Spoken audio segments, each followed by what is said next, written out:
Hey everybody, welcome back to the channel. You're watching Bull, Boom, Bear, Bust. My name is JJ, back with another dose of economic reality. As always, let's go ahead and get right into it. We are obviously in the month of October, and this is the month that I had predicted all the way back, I think since the beginning of the year, that we're really going to start seeing things accelerate. I said the fourth quarter, 2023.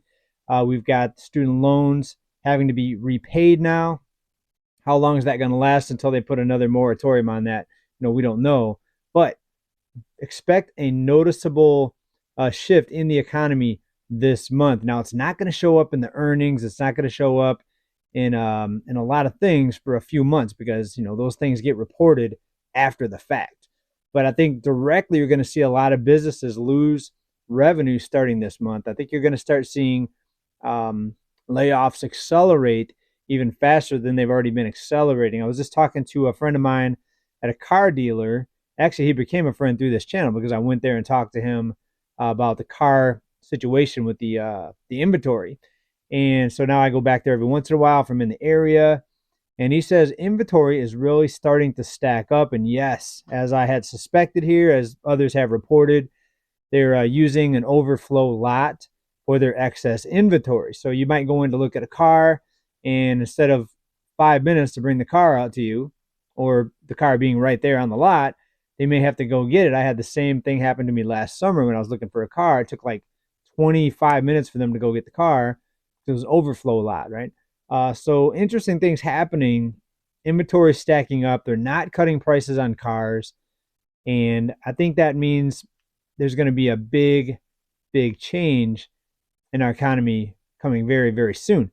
Now, there's a lot of speculation out there what's going to happen. Here's what I think is going to happen. We're going to see everything kind of covered up or look normal until something big happens. We've got all the banks in the U.S. are basically insolvent. They're loaning out money they don't have because they changed the laws that that banks had to have a certain amount of money in reserves before they can make out loans or make loans or give out money, whatever you want to call it.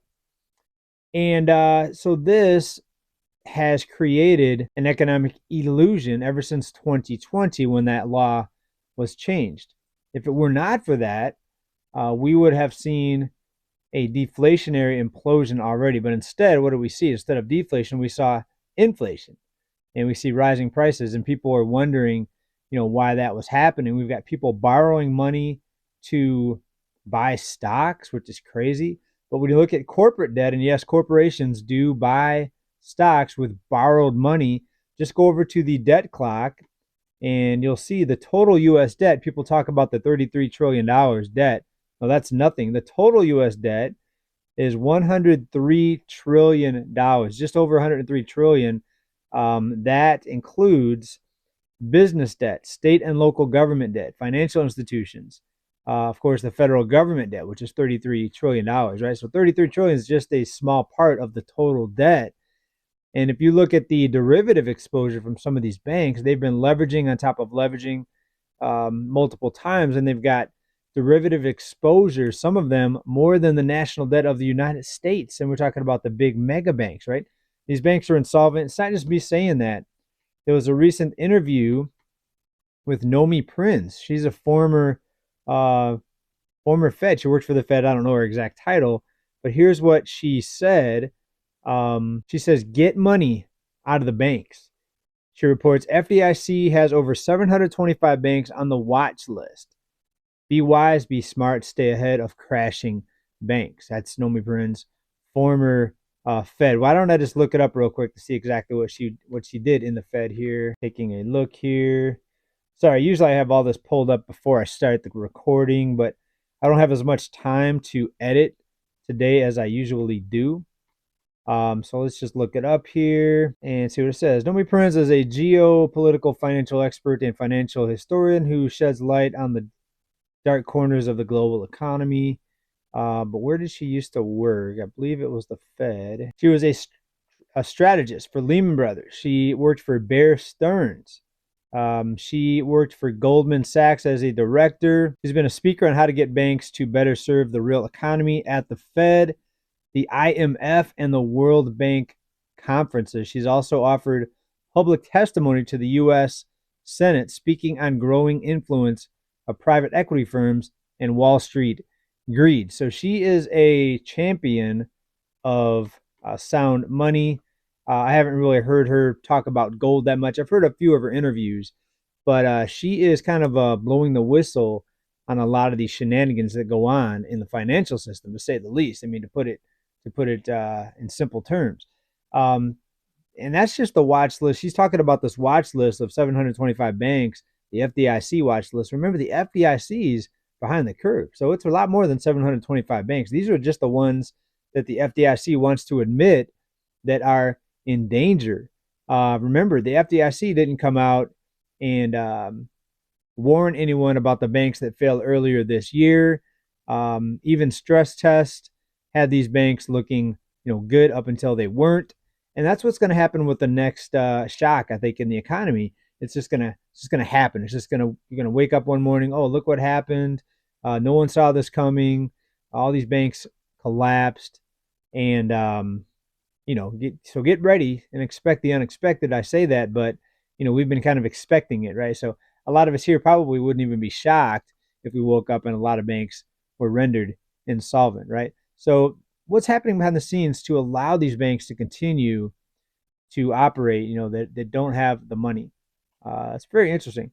So of course they want to go to a digital dollar so they can pump even trillions faster into the system, into the economy, into these banks, and create more inflation. But that's just going to hurt the average person. Your purchasing power is going to get lower and lower and lower if this continues to happen. We've got some other interesting things happening on the other side of the spectrum here. I believe right now there is a battle between, some people are calling it a battle between good and evil.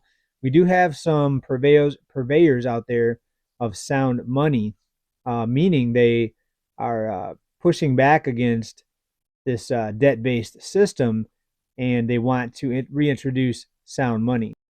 But what is it going to take to change this, to change how money is just created? It's not even created anymore. It's just digits on a screen. So I guess you could say that's how they create it, just clicking a mouse or typing on the keyboard. It's going to take an economic collapse that we've never seen before, of epic proportions.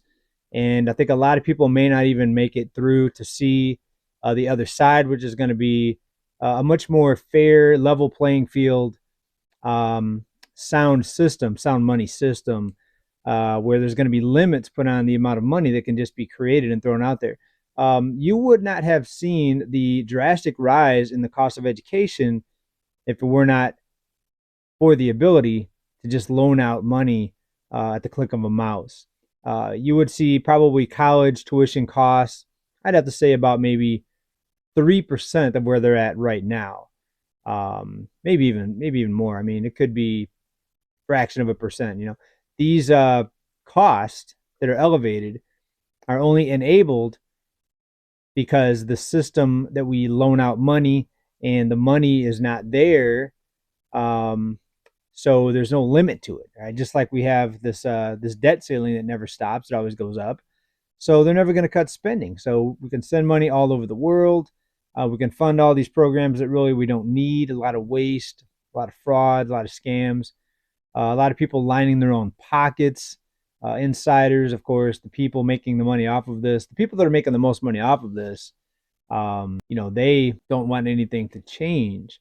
So, of course, they're going to be out there toting the line, so to speak. And the people that they have in the media out there telling you about the news, about the business, about the economy, they're making a good amount of money to tell you that as well. I can tell you that. All right, but let's get into some other news here. I just wanted to kind of give you a briefing on what's being talked about as far as the whole bank insolvency situation, because that's kind of a thing that we always have to go back to. But let's just talk about the possibility of World War III. We have some recent headlines out there.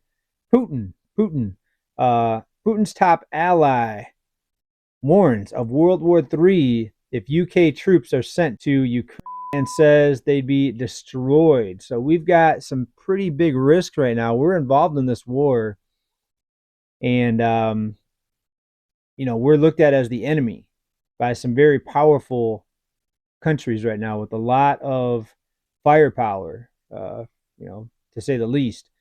And could they be pushing this whole thing to cover up the economic collapse? Do they want missiles to fly? Do they want nukes to fly on U.S. soil? Nukes to drop? I mean, would that be a way to cover this whole thing up? And then when everything comes crashing down, they'll say, yeah, of course, we had, this terrible thing happen, this terrible, situation with the war came to U.S. soil and everything imploded. I mean, look at back in 2001, look at just different times in history where, bad things have happened that have set off some sort of economic decline or triggered even a collapse, right? So something to be thinking about anyways, right? I don't like to talk too much about geopolitical military events, but you have to look at what's happening in the world. That's another big risk that's out there. And I think other types of attacks too from countries that are hostile to the United States. And there's a big list of countries that are hostile to the United States. I mean, look at all the countries that are de-dollarizing.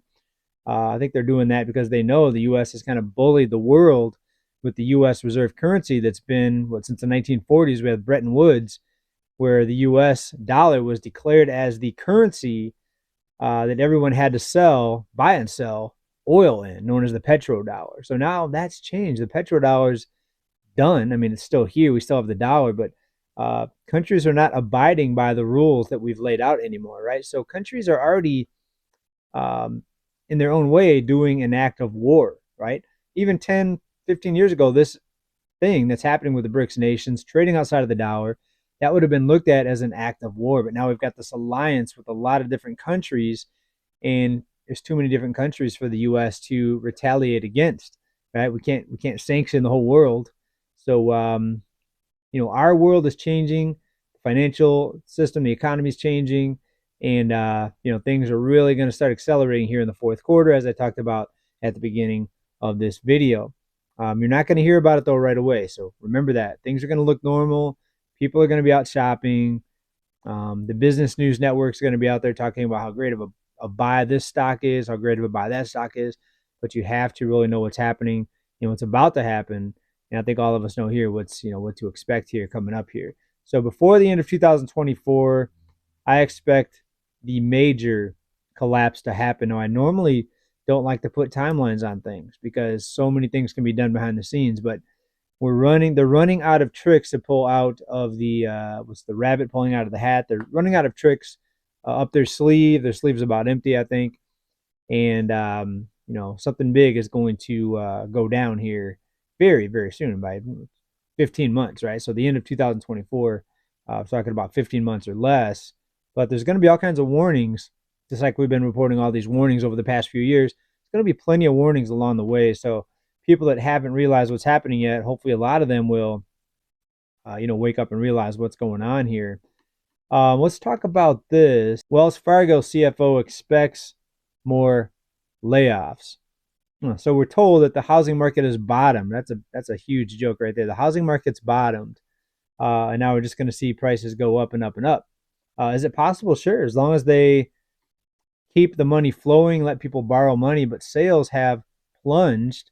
So obviously the banks haven't loosened lending guidelines enough to get people buying homes. And even if they could qualify for a loan, would people want to get themselves into a home right now? And I know some people personally that have bought a home recently, but they're doing very, very well financially. Business owners, people really on top of the game here. They can make money in any type of environment. But a lot of people just, really shouldn't be buying a home right now. Let's talk about this here out of Money Wise. Janet Yellen's out there with a warning here. She says, a natural desire to diversify. She's talking about these countries that we just talked about, the BRICS plus nations. Janet Yellen says Americans should anticipate a decline in the U.S. dollar as the world's reserve currency. Wow, shocker there. She's actually talking about some economic reality right there. So, yeah, I mean, the dollar's still strong right now. If you look at the U.S. dollar index, it was about up to 106 here just recently. But that's compared to other fiat dollars. Now, we haven't seen the big announcement yet of some other gold-backed currency. Many people say that's never going to be announced. I think it will be announced, but only after we see a Great Depression level collapse, right? So get ready, folks, because it's going to be happening here very near future, right? So, all of you, please prepare, keep stacking 30 days necessities out of the bank, cash, essentials, food, water, essential items, and get ready because, things are going to get wild here. We still have a lot of time to prepare. I'm saying a lot of time. We have um, some time to prepare. Everybody, hope you like the support. As always, big love. Keep stacking. Bye for now.